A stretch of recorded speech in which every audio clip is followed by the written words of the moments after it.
5 coisas que eu vi na Alemanha e eu quero compartilhar com vocês. E pra me ajudar a lembrar o que eu vi na Alemanha, eu trouxe uma pessoa muito especial, que é a minha esposa, Jaqueline. Porque já faz 5 meses que a gente foi pra Alemanha e eu já esqueci tudo que eu vi e ela vai me ajudar a lembrar. A ideia é mostrar, claro, voltado mais pra nossa área de arquitetura, porque a gente olha muito de acordo com aquilo que a gente conhece. Mas a percepção do espaço, ela é de todo indivíduo. Então a Jaque veio aqui pra ajudar e ela também gosta de ler sobre história e ela vai me ajudar a lembrar de algumas coisas aí que eu sou mais ruimzinho do que ela. Isso aqui não é uma aula de história, isso aqui é literalmente percepções sobre um espaço. Nós fomos pra Alemanha e a gente percebeu algumas coisas no lugar lá, não sei se tá certo ou tá errado, mas é o que nós percebemos, né? Eu precisava de uma panelinha pra ficar do tamanho do Pablo, porque ele é muito alto.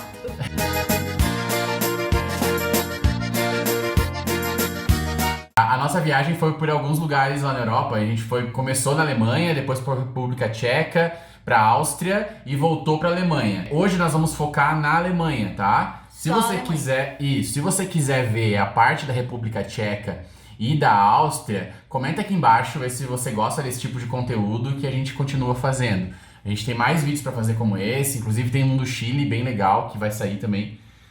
Eu acho que vai sair, pelo menos.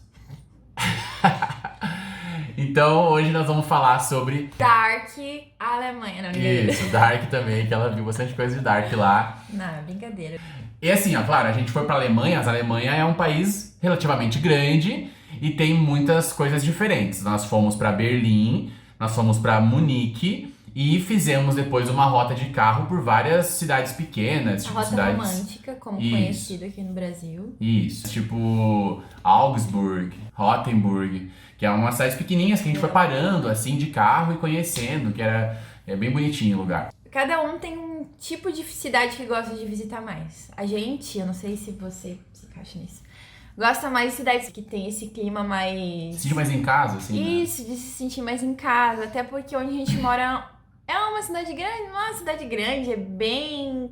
tem 500 e poucos mil habitantes aqui. Então a gente sempre preza por ir nessas cidades maiores, como é Berlim, por exemplo, que é mais cosmopolita, mas nós sempre gostamos mais das rotas com cidades menores e assim por diante. Que é a primeira coisa que a gente coloca como uma das coisas que a gente viu, né? Dos 5 pontos, o primeiro ponto que eu vou falar é que nós vimos muito espaço vazio e muito espaço grande em Berlim. Em Berlim. Em Berlim. Berlim é um espaço bem específico. Por exemplo, para vocês terem uma ideia, Berlim tem quase 900 quilômetros quadrados. Isso quer dizer que Berlim é tipo 9 vezes o tamanho de Paris, que é uma cidade grande já, entende? Então, quando a gente chega em Berlim, tudo parece mais longe. A gente estava hospedado de um lado de um parque da cidade e falava assim, não, é ali do outro lado do parque, a gente vai a pé. Meu Deus, a gente caminhava e nunca chegava nesse lugar. Então, uma coisa que a gente percebia era que realmente é uma cidade muito ampla. E é muito cinza, né? Eu gosto muito de sol, de tons amarelos, tons terrosos. Caribe! Caribe, praia. Mas era uma cidade muito cinza. Claro que a gente foi também no inverno, né? Começo de inverno, final de novembro pra dezembro ali. Então não tinha muito sol. Mas pegamos um dia de sol, né? Primeiro dia de sol em Berlim. Ó o céuzão. Vamos visitar agora o Reichstag. Exato, a gente tava indo embora já. E mesmo assim a cidade é muito triste, assim, né? É uma cidade muito bonita, claro, mas não sei se também tem esse clima de história, de Segunda Guerra, de destruição que teve muitos anos atrás e tal, mas ela traz esse clima mais pesado, assim. Sim, e é muito louco. Isso é pelo inverno, né? Mas a gente sentia muito isso. Mas eu acho que a distância, ela gera isso, né? Então, também. Numa cidade, quando a gente... É o arquiteto falando, né? Numa cidade, quando a gente tem muita distância entre os lugares, ou quando a gente tem muita distância até entre o indivíduo, quando a escala humana não é muito presente na arquitetura, eu fico meio inibido, sabe? Mas isso a gente percebeu também, que começa um movimento na cidade de ocupação desses espaços que talvez não tinha pouco tempo atrás, assim. Né? Tanto nas ruelas, né, amor, que a gente viu uns espaços pequenos, assim, a gente trava nos lugares e de repente tava tipo, umas mesas, assim, Sendo que do lado tava uma avenida gigante, uma coisa bem doida acontecendo comercial e tal.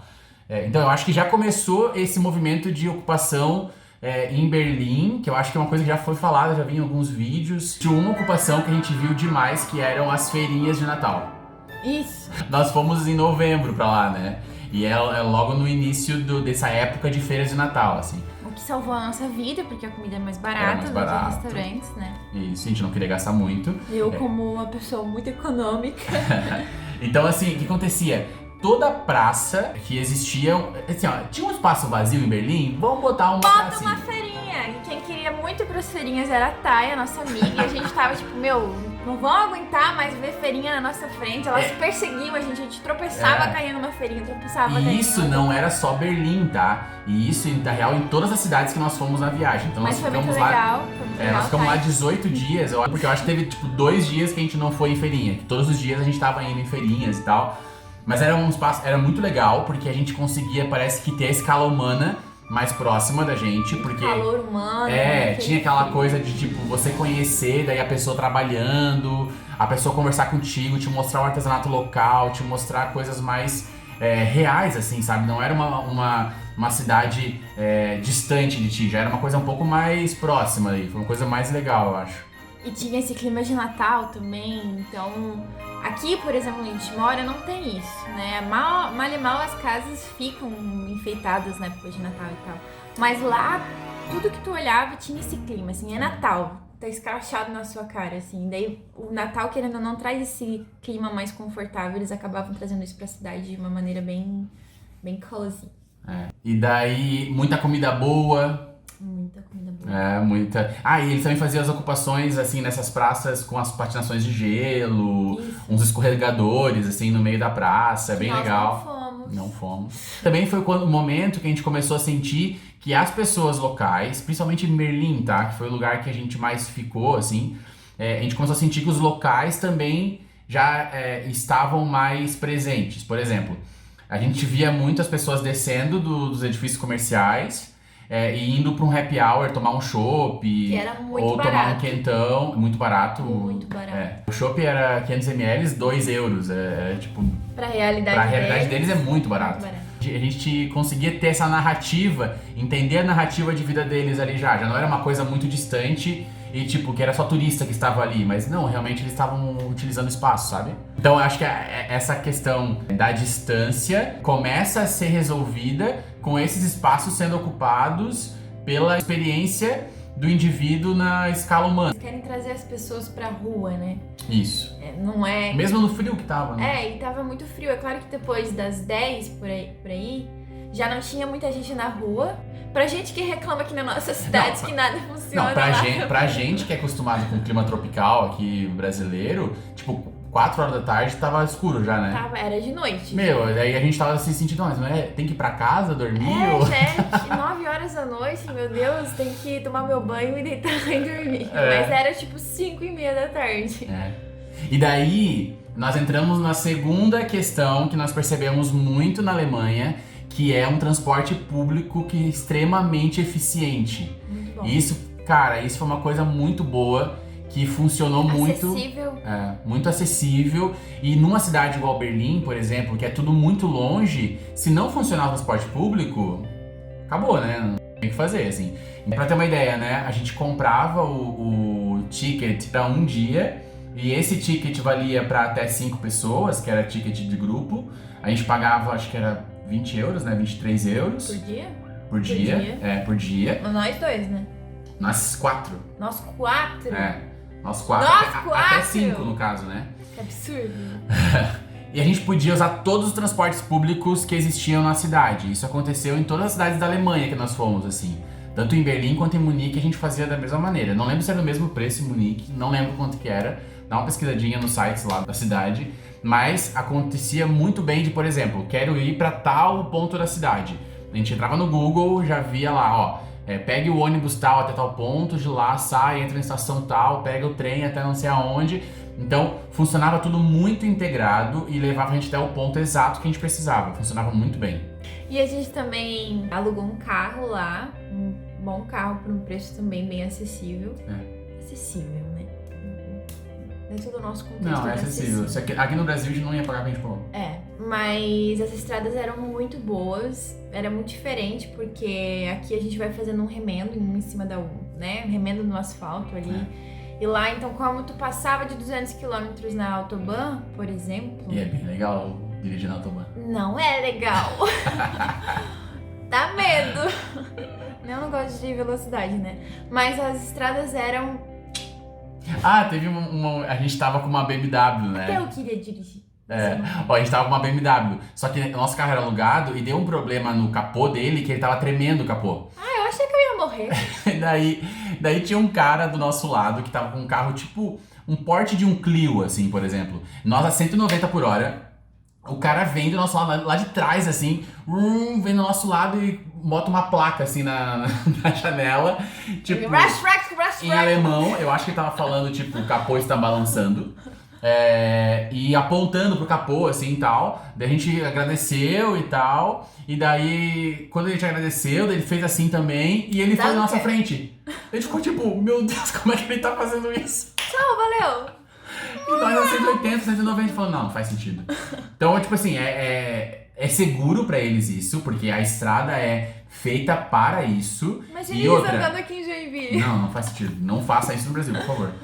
Assim, ó, e lá é segura a estrada, é tudo muito seguro. Por exemplo, existe um sistema lá que o nosso próprio rádio do carro recebe informações sem a gente ter que pedir ou sem a gente ter que aceitar ou não, que a própria estrada manda pro carro, por exemplo. Em alemão! E em alemão, óbvio, a gente não entendia nada, né?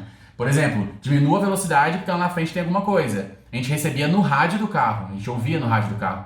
Então era bem legal, então é tudo muito bem pensado. Era por bem exemplo, legal, às vezes eu não sabia que tava falando, vocês vão morrer daqui a meia hora se poderia vocês não acontecer, a gente não diminuírem, sabia. mas... Então é tudo muito estruturado. Acho que a estrutura que a Alemanha entrega para o transporte, tanto para as estradas que nós vimos, que inclusive as paisagens que a gente viu de carro vale muito a pena alugar um carro e passear um pouco por lá, vale muito a pena. Se você puder ir, no dia que você for, vale a pena pegar um carro. Outra coisa que a gente pensou muito e olhou lá enquanto a gente estava, que é o terceiro ponto que a gente percebeu na Alemanha, principalmente em Berlim, são as fachadas extremamente imponentes dos prédios, principalmente os da época ali meio modernismo, os prédios mais retos.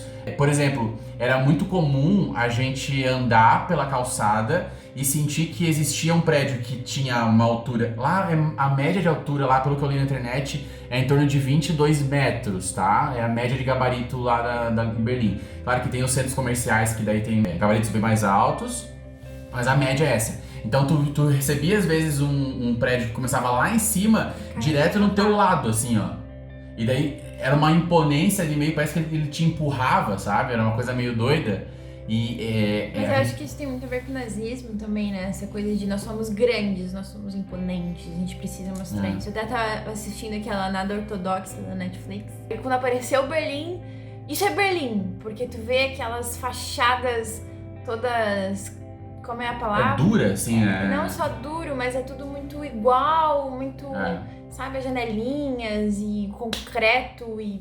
Sabe, essa força que tem nas fachadas, você já sabe que você tá em Berlim. Sim. Porque é muito diferente, por exemplo, da Rota da Baviera que a gente fez, Munique. Por isso que tem esse sentimento de vocês são pequenos, né? Vocês que veem essa estrutura toda. E parece que existe duas Alemanhas, né? É engraçado. Nós passeamos por duas Alemanhas, tanto que nós estamos falando aqui sobre duas Alemanhas totalmente diferentes, assim. Nós fomos para Berlim e até dentro de Berlim mesmo a gente vê 2, 3 Alemanhas, sei lá. Porque existia essa coisa extremamente pesada da arquitetura. Claro que a gente, quando estuda na faculdade, a gente sabe que o modernismo foi muito forte na Alemanha, Bauhaus, tem o Le Corbusier, que é muito forte na Alemanha. Eu passei 5 anos na faculdade estudando a Galeria Nacional de Mies van der Rohe para chegar aqui, tá tudo em obra. A gente tinha lido já na internet que estava em obra. Eles vão fazer uma construção de uma nova parte, mas não dá de ver, queria ter muito entrado. Valeu, Mies. Só que quando a gente está lá, a gente sente que os prédios, eles têm muito essa questão da estética dura, da fachada extremamente que segue uma regra, que não tem muito sentimento envolvido, não tem muita criatividade envolvida. E daí depois a gente vai pra... Eu gosto de coisa colorida, bota uma corzinha, olhar Que é e falar, Baviera. coloca um amarelo, coloca um roxinho, coloca um vermelhinho, esse negócio tudo cinza, gente. Não É. dá assim, como é que o cidadão vive lá triste? Ele anda na rua olhando pros pés pensando, nossa, minha vida é uma tristeza. Entende? Mas daí a gente chega do nada em alguns ambientes que tu olha e tu tá em outra Alemanha. Graças a Deus, né? É muito louco isso, assim, porque daí dá de ver que realmente existe uma relação histórica de épocas da Alemanha, sabe?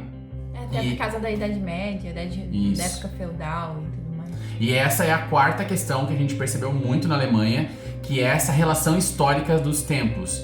Tu sabe exatamente em que tempo você está e quais foram os tempos que passaram por ali. É muito louco, porque seja uma história que eles querem lembrar, que é bonita, igual na Baviera, por exemplo, que a gente passou por cidades que foram intocadas desde a Idade Medieval, por exemplo, com aquelas cidades com muros. Na verdade, elas não foram intocadas, né? Claro, elas foram destruídas e foram reconstruídas. Até porque na Segunda Guerra Mundial, muitas delas foram totalmente... Isso. Até na Guerra dos 30 anos, eu não lembro se era exatamente esse o nome, mas que foi muito destruído e depois foi reconstruído até... Eu acho que Rotemburgo é uma das cidades que o cerco em volta, né? O muro em volta da cidade foi uma das que menos foi destruída, tanto que é um dos pontos turísticos mais marcantes da rota romântica que a gente foi, é a minha cidade preferida de lá.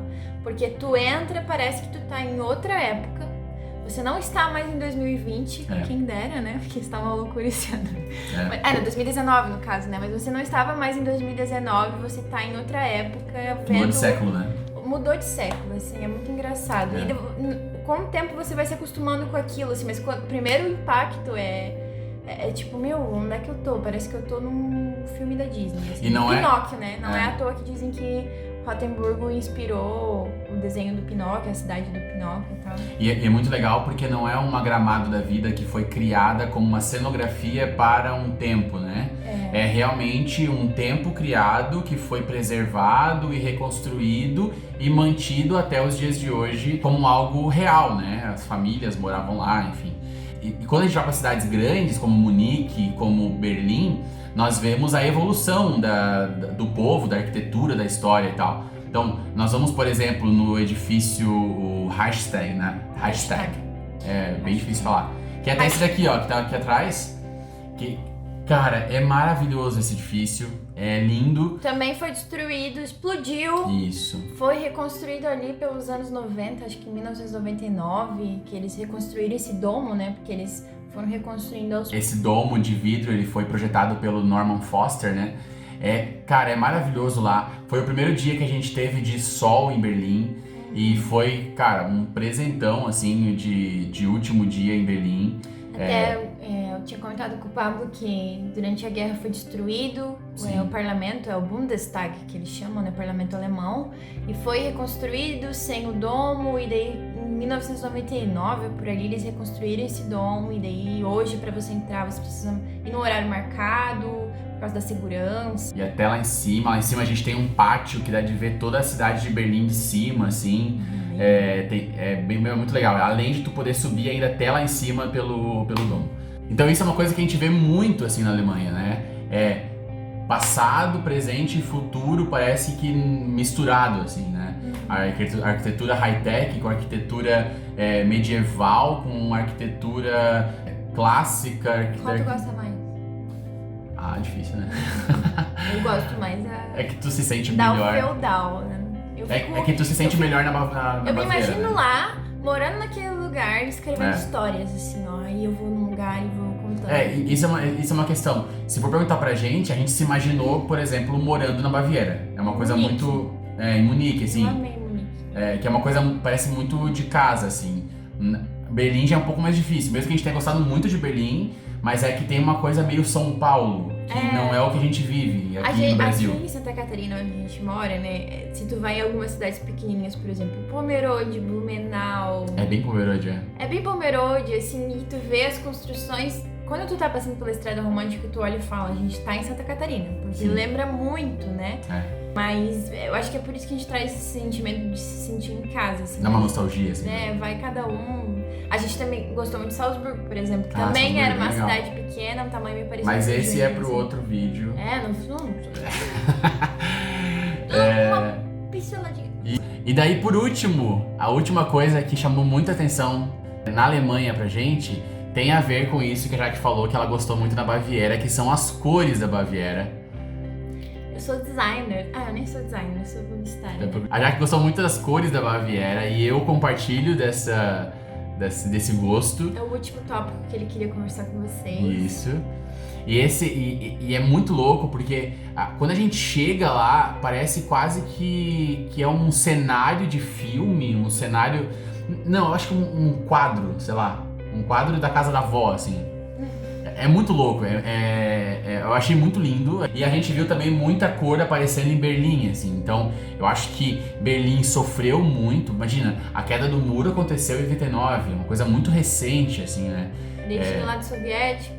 Isso, e a gente vê muita arte acontecendo nas ruas em Berlim já, muita cor acontecendo. Então eu acho que quando a gente tem, tanto numa cidade um pouco mais cinza, que é Berlim, a cor aparecendo, isso destaca demais. E numa cidade extremamente colorida, como as cidades da Rota Romântica que nós passamos ali pela Baviera, isso também destaca muito. Então eu acho que a cor foi algo que chamou muita atenção na Alemanha, muito louco isso, porque não parece algo normal de se colocar numa lista de coisas que a gente lembra da Alemanha, mas foi algo que pessoalmente ficou muito marcado, assim. A gente já foi outra vez pra Europa e eu acho que foi o primeiro país que a gente foi, assim, que tem a cor tão viva, sabe? Poucos lugares na Europa têm uma cor tão viva, talvez. E eu amei, me senti como eu no meio dos alemães lá com meu casaco vermelho. Porque casaco vermelho, todo mundo de cinza, marrom, preto. Eu falei, eu gosto de cor, gente. Gosto de cor. Nós somos da cor. A gente vê pela nossa roupa agora aqui, né? Não foi combinado. Então é isso, são as 5 coisas que nós vimos na Alemanha. Se você gostou desse vídeo, curta, compartilhe e nos diga aqui nos comentários se você gostou, para que a gente possa fazer mais esse tipo de conteúdo. E se você gostou de falar com a Jaque, tá? Obrigado e até o próximo vídeo. Bis bald, como diriam os alemães. Tchau! Ela fez um Duolingo só pela viagem. Tchau! Tchau!